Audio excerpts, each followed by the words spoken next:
नमस्कार मंडळी, रामराम. आज आपण करणार आहोत सातारा स्पेशल म्हाद्या.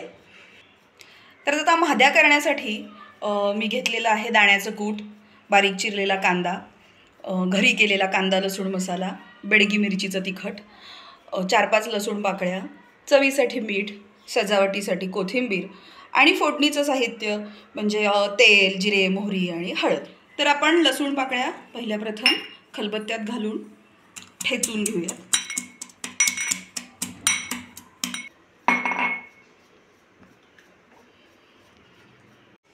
तर आता मी गॅसवरती कढई तापत ठेवली आहे.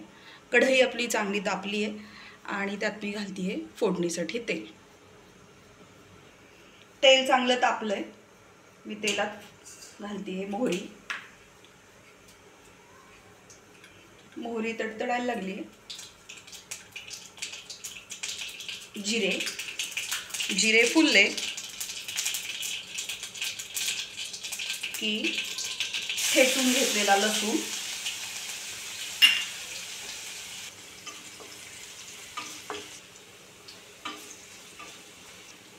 त्याच्यानंतर घालते मी बारीक चिरलेला कांदा,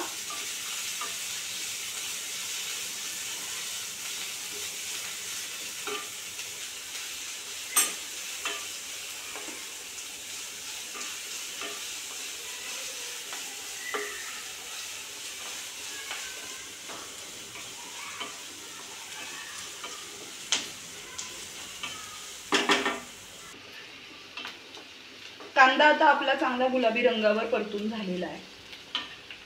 त्यात आपण घालायची थोडीशी हळद, कांदा लसूण मसाला आणि थोडंसं घरी केलेलं बेडगी मिरचीचं तिखट. मिश्रण चांगलं परतून घ्यायचंय.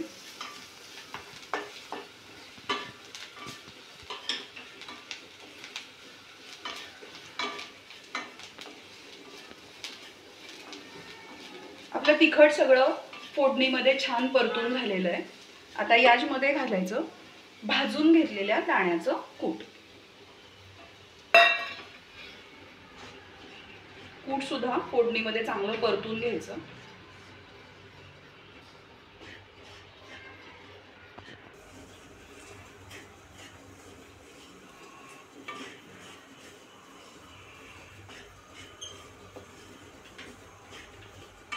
फोडणीमध्ये दाण्याचं कूट आपलं चांगलं परतून घेतलं 1 मिनिटभर आपण.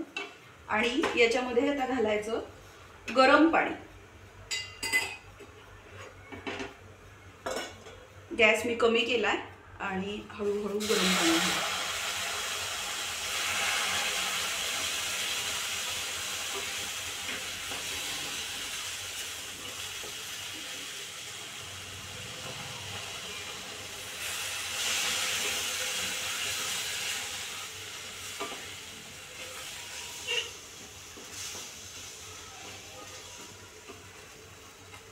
म्हाद्याची आपल्याला हवी तशी कन्सिस्टन्सी ठेवता येते. कोरडा म्हटलं तर कोरडाही करता येतो आणि थोडासा पाणी ठेवून म्हणजे सातारच्या भाषेत लपतपा तसाही करता येतो. तर मी आज लपतपा करणार आहे.